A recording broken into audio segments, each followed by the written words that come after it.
Hi, welcome. So my name's Nathan Whitbread, and I'm here today to talk to you a little bit about me, actually. And the title of this presentation is "Living the Neurodivergent Dream: Why Some People Think the Way They Do."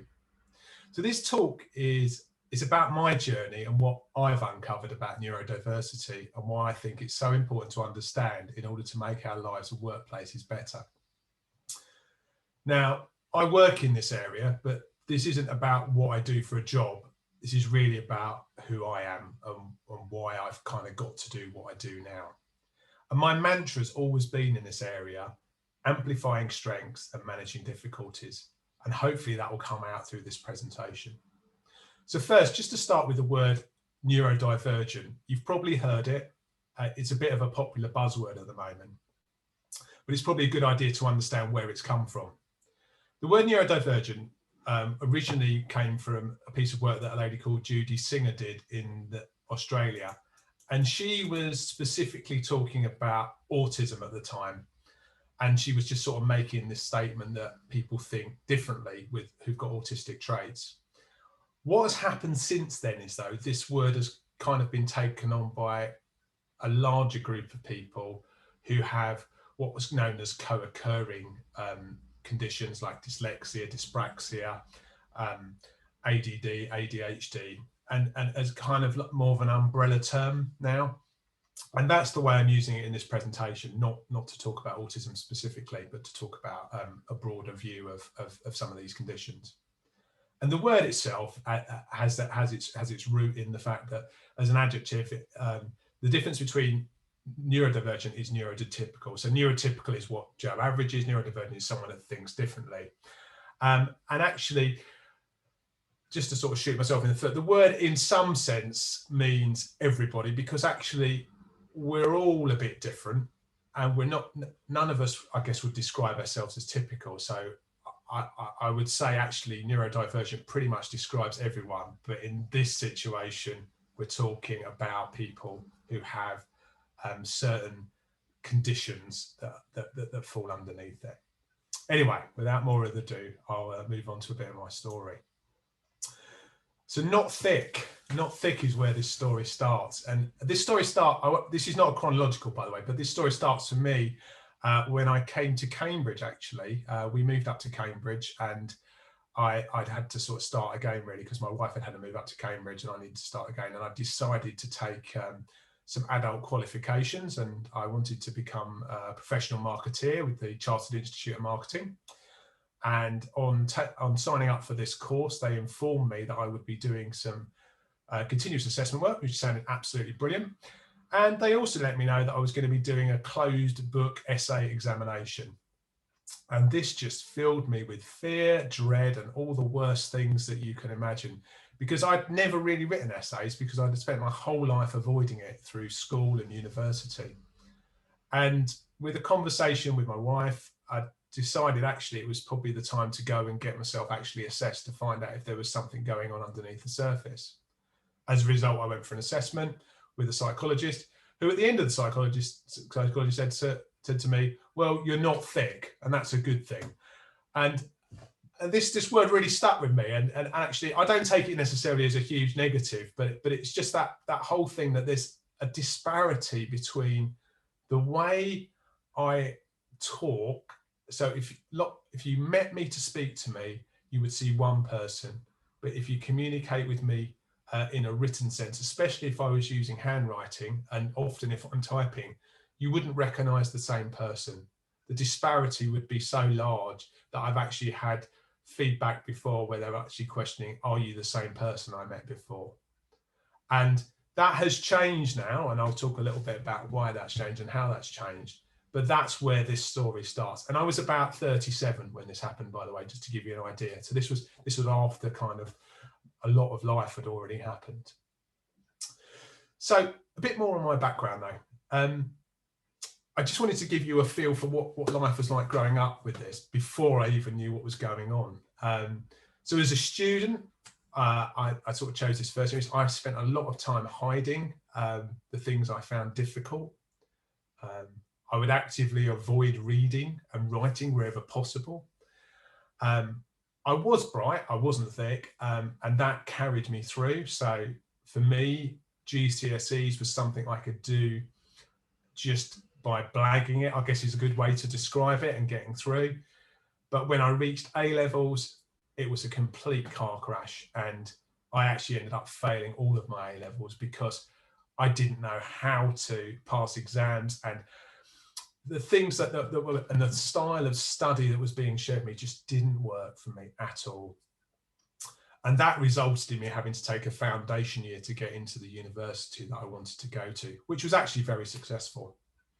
Now, when at university, some of the traits that I learned about later really started to come out for me, and there were lots of things that happened at university, but one of the key things was actually standing for president of the Students' Union, and that actually came off the back of a bet one night in a bar with someone. But it really struck for me as I sort of reflected on this, how in running that campaign with a good friend of mine, it was all about strategy, problem solving, public speaking, putting policy together, meeting fractional groups within the university to galvanize support. It was an incredibly complex thing, and it worked really well. And we came a very close second, which actually I have to say, I don't regret, because it allowed me to move on to do some other things in life. And I'm not sure it would have necessarily been the best thing for me to do, but it was a fantastic adventure and a real chance to see that actually I really thought quite differently about some things compared with my peers. When I was a student as well, I ended up doing an industrial year with British Airways at the time in their engineering plant. I had the wonderful job of looking after their toilets and air stairs. I'm not quite sure how I got given that, and it was quite interesting. But the big bonus was that they used to have these things called courier flights, and you could fly pretty much anywhere in the world, and you just had to sit on the plane, and you didn't pay for the ticket, and you didn't actually have to do anything. It was just some civil aviation legislation that said you had to be there. And as a result, I flew to lots of different places. One of the places I went was to Brazil for the day. I flew to Brazil for the day. And as I reflected back on that, why on earth do you do something that bonkers? Because it just seemed crazy when I thought about it and I talked to other people about it. But at the time, it just seemed like the most normal thing to want to do, because it was an adventure. It was something that was that I'd never done before. And actually, I just wanted to go somewhere. I wanted to go and see the place. And when I got there, there was a huge amount of problem solving and stuff to do, because I couldn't speak the language. I didn't have any local currency, so I couldn't actually pay to get off the plane. And there was all this kind of crazy stuff going on, but it really brought to light to me how I approach things is quite often quite gung-ho. And I think a lot of that is down to the way I think and the way I approach stuff. So moving on to work. Work has been an incredible adventure for me.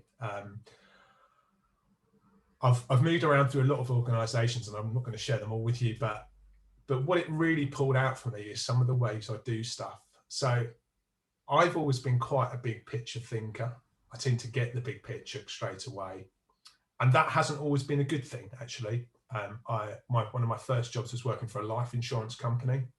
And it was quite obvious when I went there that things were not going well, even though they were professing that they were going to be moving to this new building, and things were going incredibly well. But you could just tell by the way the organisation was being run and how people are interacting with each other.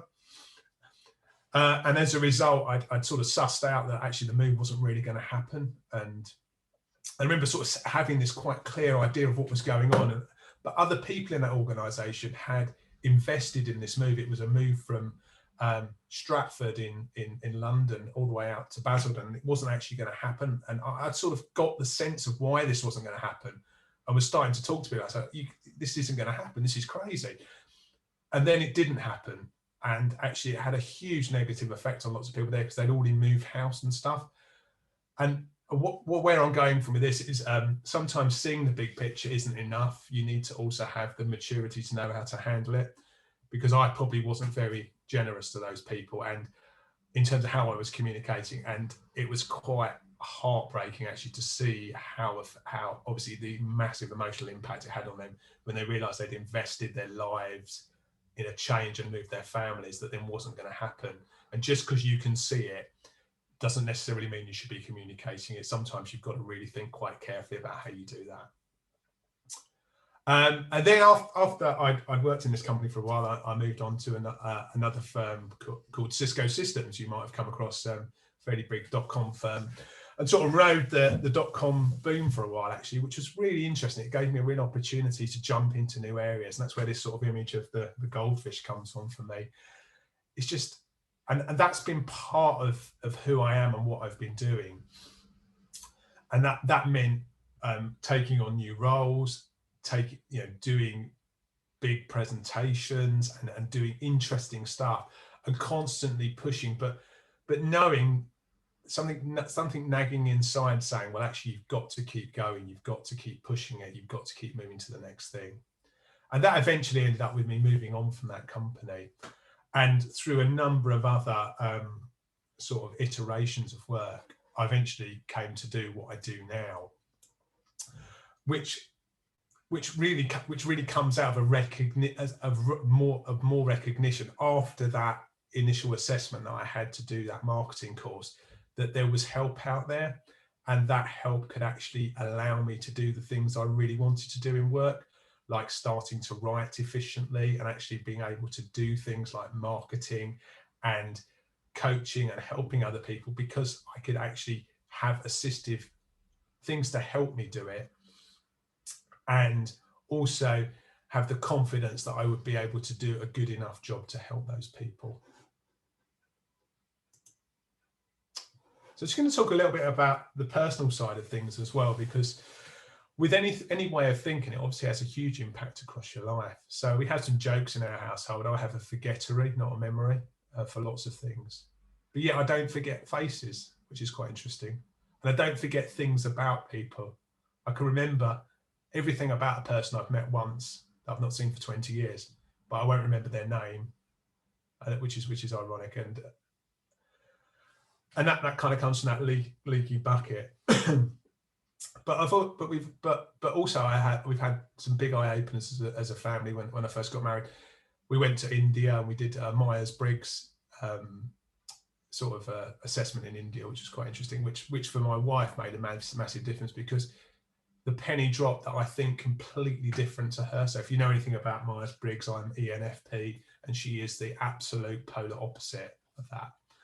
And it was illustrated when we were walking through a courtyard and she was describing some of the things there. And I was talking about how you could put a swimming pool in here and maybe put a bar in to relax or something like this. And it's just this idea that part of who I am and part of the way I think is that I think big. So I'm looking to the future all the time, but don't necessarily always appreciate the present so well. So one of the things that I've really recognized is the importance of team in that. And that starts with family and the way family works. What's also been quite clear to me as well is, in terms of family, is we have 4 children, and what's been quite really important to us is how we brought them up and how we actually shared the childcare and made sure that our lives were balanced as much as possible. Now, that hasn't always worked, but certainly from my point of view and the way I think and the way I approach things, it's been really important, because I don't think I could have coped with working full time. I think it would have burnt me out, especially with everything that was going on with our family. And then a bit more about me, just to sort of finish this little part of the story, is for me, what's also been important is my faith. I mean, I'm a Christian, and that's been really quite key. But and that kind of and that has really given me a rock to hold on to. But that faith is also sort of underpinned with a huge number of obsessions that have come and gone. And they include, at the moment, it's physical autonomy. That's the idea of movement and space and doing things like handstands. Don't worry, I don't look like that. I don't have a 6-pack or anything like that. But it's more the movement and the space. It's about skipping, and I love coordination and how it forces you to practice movement and being in control of your body, and also something you can share and do with other people. And I also love board games, and I love the way you can challenge different ways of doing things and strategy, and chess is one of my favorite games, and I love playing that and sharing that game, because as I think it's correct in saying that there's more different ways to play a game of chess than there are grains of sand or something crazy like that. So someone read to me I read someone as a statistic, and that just gives that's what fills me with joy of understanding. So I'm just going to sort of quickly sort of summarize some of the difficulties that I've faced. Now, I should say my diagnosis is dyslexia, and that's possibly affects somewhere between 15 to 20% of the population. It affects me personally, the stuff I find hard around structure, planning, time. I lose time if I don't stay on it, and if I do stay on it, I overcompensate.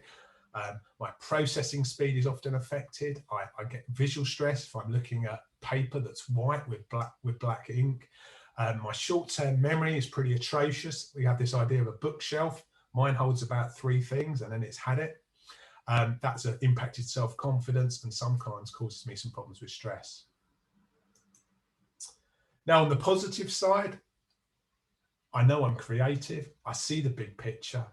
You know, I'm happy to speak publicly about things I'm passionate about. I like people, and I think that gives me some emotional empathy, and has certainly stood me in good stead. I enjoy solving problems and thrive on solving problems and just bringing up new bright ideas. But what I was going to say, building on that though, is conditions like dyslexia are just an approximation, and this is really important to understand. And there's a lot of research now that suggests that the majority of people have multiple things going on. So, and for me, I've probably got some of these other things going on as well. And why is that really important? Because boxes do help you understand stuff, but they don't define people. And I would finish here with, you've only met one dyslexic here today. Dyslexia affect and other co-occurring conditions impact people in different ways, but you can't define them by it. It's just an indicator of how they may behave. Thank you for listening, and thank you for your time.